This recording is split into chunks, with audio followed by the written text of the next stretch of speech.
him to be back? We'll just take that week to week right now, really, with Sean. I think he's feeling pretty good, but we'll take him week to week. We saw Jordan Evans get carted off the field yesterday. Any update on him? I'd put it the same way. It's just a little hamstring issue from yesterday. Again, when he went down, you were concerned about it, but it turns out to be hamstring. So we'll list him week to week right now.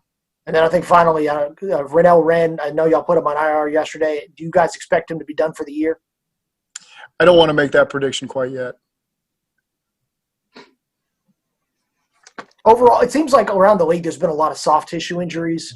Mm-hmm. Is that something that you guys are cognizant of, and are you guys maybe altering practice or changing your approach to make sure that you guys are limiting those soft tissue injuries? Yes, we talk about it daily with our strength and conditioning staff and our training staff. It's a fine line. You got work you need to get in because you're missing reps. You play in 3 weeks. You have a shortened roster. And so there's not a lot of depth, so guys got to go. So we're trying to be mindful of how many days in a row we're asking these guys to really run and open up and work. We certainly manage the player loads as a strength and conditioning staff, monitor it. And, so it is something that we look at. Some of the veterans who have some more wear and tear on them, we put them on a little bit different schedule so we can follow them and make sure we're taking care of them as well. So it's an issue that every team in the league is dealing with right now. And, again, you just got to keep working through it and hope that you're taking care of your guys when you can. You mentioned that you had AJ out for a little bit, trying to give other guys an opportunity. And Auden Tate and others certainly stepped up, didn't they? Auden Tate's been no surprise. That's how he finished the year last year. Do feel like those guys are really coming on at receiver. We get John Ross and T. Higgins have been back in the fold. So we get a chance to get them a lot of work as well. As we catch them back up to speed. So, again, it's that group's been coming along really well. Coach, the definition of success for a lot of us and a lot of players is different than you as a head coach when it comes to Joe Burrow. But how do you rate his progress to the point now that you're doing 11 on 11 and things of that nature? He's been able to take in the offense. It hasn't been overwhelming for him. We've put a lot on his plate. He asked the right questions. When he doesn't fully understand something or just needs to have a better understanding of it, maybe he doesn't hesitate to ask the question the right way to get all the information he needs. So that's been really positive. Again, he puts in the work that's necessary to be the starting quarterback and be prepared for week one. And, again, we're encouraged with the progress that he's making right now. Zach, Joe looks pretty comfortable throwing on the run, either going right or left. A, how comfortable do you think he is doing that?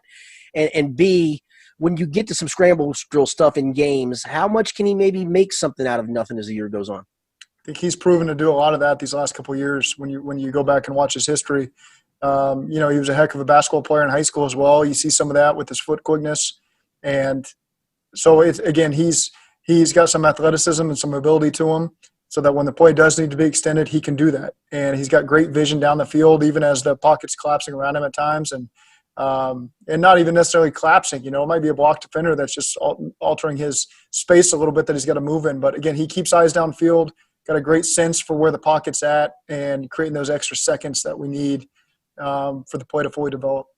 How important is it, Zach, for your team how important, Zach, is it for your team this year with a new quarterback to be more consistent, more dangerous throwing the ball down the field? That speaks to the whole team, and we just didn't allow ourselves really at any position to give ourselves that opportunity last year. And so this is a new year. That year's behind us. We certainly feel like we're much healthier now. We got a lot of our weapons back. We feel like the linemen, some of those guys that were young guys that played for us last year got the experience they needed. And we're able to build off of that over the course of this offseason and come back with the right mindset and be physically ready to hold up in this league and particularly in this division. That's a really physical division. So just feel like just as an offense as a whole, we're in a much better place to run the offense that we would like to run. Coach, how do you feel like John Ross – sorry. Coach, how do you feel like John Ross has done over the past couple of days, and what are your expectations for him this season? He's just been eased back. He'll be in the full 11-on-11 drills tomorrow. But, again, he's had the right mindset. He's worked every day that he's been in this building. He's attacked this training camp the way that we expected him to attack it. John's always been a guy who wants to do it the right way. He looks very healthy, And again, I think he and Joe and the other quarterbacks are developing some good chemistry right now. Coach, you went a lot of no huddle yesterday, and it's your second year. Looks like it's paying off. Guys being in the offense, and wondering how you felt they responded and in that set, and how Joe has responded to that too, because he has to make quick decisions and all that. And he seems to be able to do that. It was just a 2-minute drill, so like any 2-minute drill, we're going to be on the ball and no huddle. We hadn't gotten a lot of work done at that yet. So again, we just wanted to see how those guys could react on offense and defense to a 2-minute drill. And we'll try to get a couple more of those in before the season starts, because a lot of games at the end of the half and the end of the game are going to come down to that on both sides of the ball.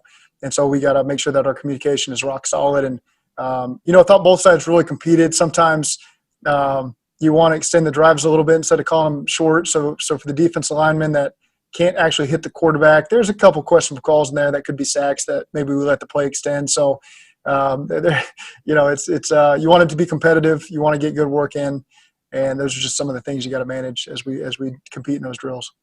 Go ahead. What did that say? I know you had a question there a second ago. You blocked out.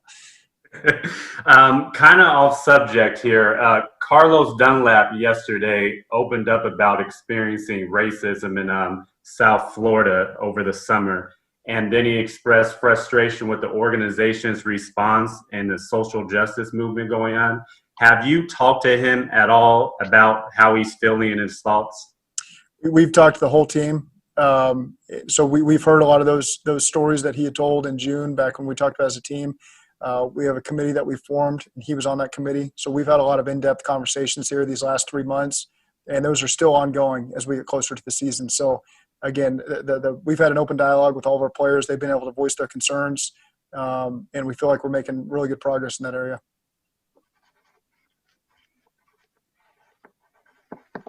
What are you planning for Sunday? I mean, how realistic will that be as far as even real game day prep, since you don't have a preseason game, your jerseys, sound in the stadium, things like that? I mean, how realistic are you trying to go with that?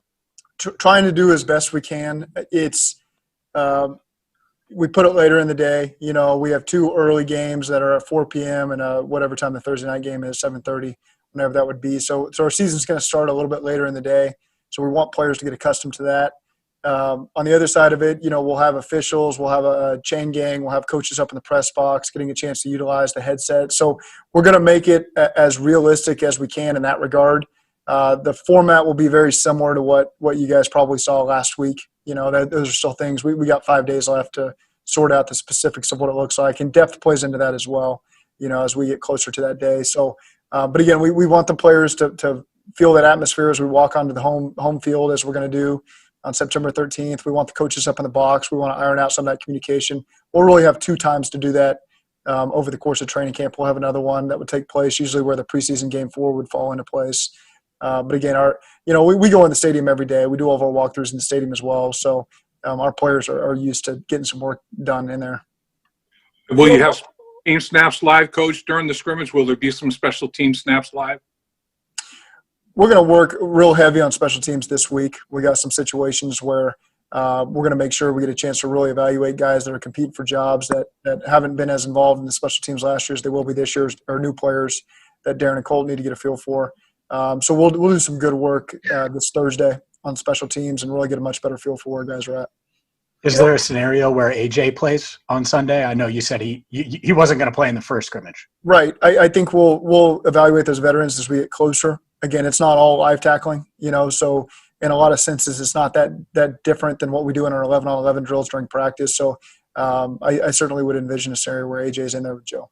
What did you learn about the awareness for Joe yesterday when he immediately for him to recognize Auden was going to be open on the outside or have an opportunity on a 4th down play in 2 minutes? I mean, what does that say about his awareness and where he's at right now? I think he's got a lot of confidence in our offense right now. And again, this is a different offseason and preseason. And so the communication between himself and the receivers and the coaching staff and the O-line is more critical than it's ever been. And so, we meet for countless hours a day in those quarterback meetings, and he and Ryan Finley have been really good about communicating things that they feel really good about, things that they need more reps on, things that they have questions on. And that communication is more critical than ever. as we have a shortened period to get ready for the first game. And so just been really proud of the dialogue between the coaches, Coach Pitcher and Callahan and those quarterbacks that are in that room. Coach, do you consider this Sunday like the third preseason game, and is there going to be another scrimmage after Sunday? Yes, that's how I'd approach it. That fourth game, that Thursday, September 3rd, I believe it is, would be very similar to a fourth preseason game. So again, depending on the depth, we'll see how much work we can get in. It's different than a fourth preseason game because normally you're short on bodies, but you're playing against the Indianapolis Colts. And so your offense is out there and your defense is resting. When we actually go against each other, the offense and the defense are both on the field at the same time. And so you got to find ways to build in those breaks. So it's not as easy as me just saying it's replacing the fourth preseason game because, again, you're using all your own bodies to service each other. So that part has just been something we work through, and we try to give ourselves some breaks so that we can get some good quality reps as we try to not get through these practices, but get a lot of work out of these practices.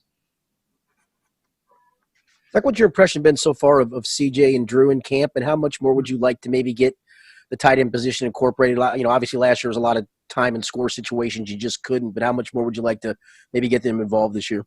I think if you're going to pin down a unit that has had a really strong training camp, tight ends would be that group. And, James has done an outstanding job with the mentality that those guys show up with every single day at practice. They want to be perfect.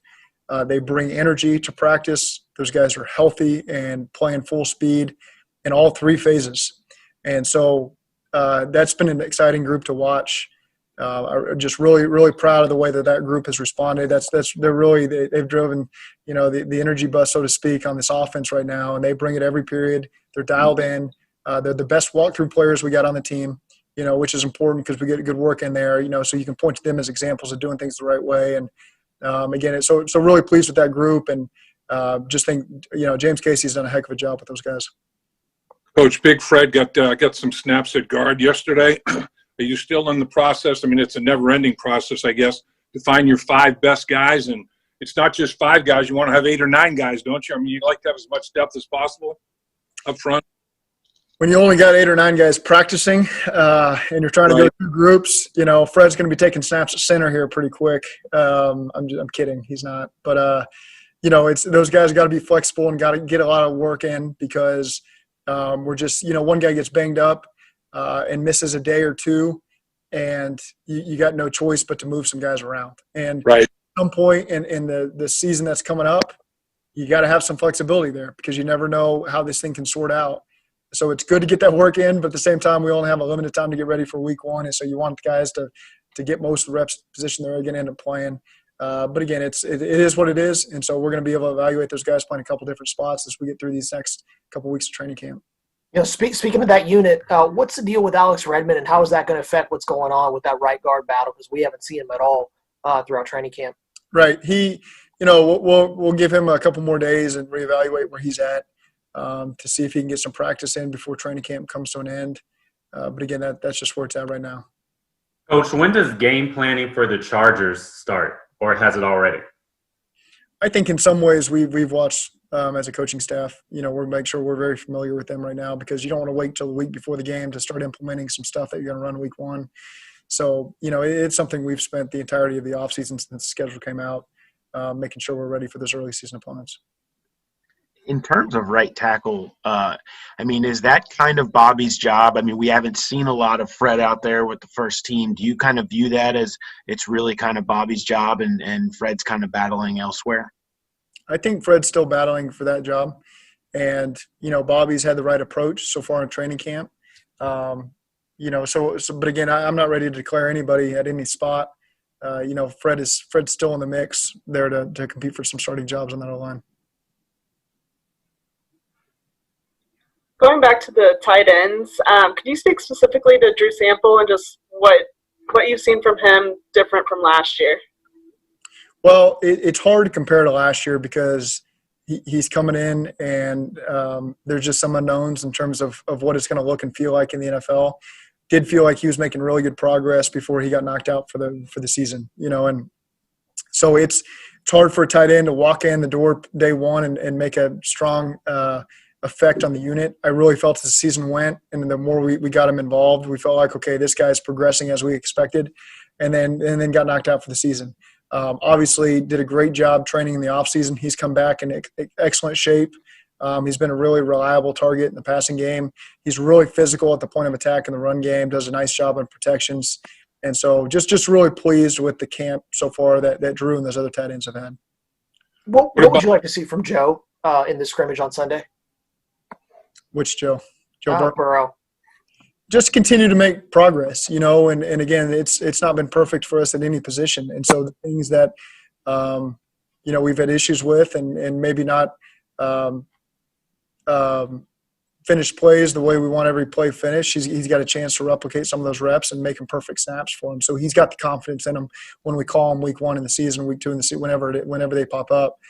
That's just the biggest thing. But again, that's I can say a lot of positive things about Joe. As you guys have watched practice, he's done some really impressive things. But it's important to realize that he has not yet arrived. There's still a lot of work to be put in and a lot of things he hasn't seen yet that'll be thrown at him, later in training camp or as the games get underway, And so, but he has the right attitude and he knows that. And so, again, he doesn't get complacent. He comes to work with the same urgency every single day as the day he got drafted. And that's what you want to see from your starting quarterback. What's been the biggest challenge for you and the rest of this coaching staff, given that training camp is much different than it has been in the past?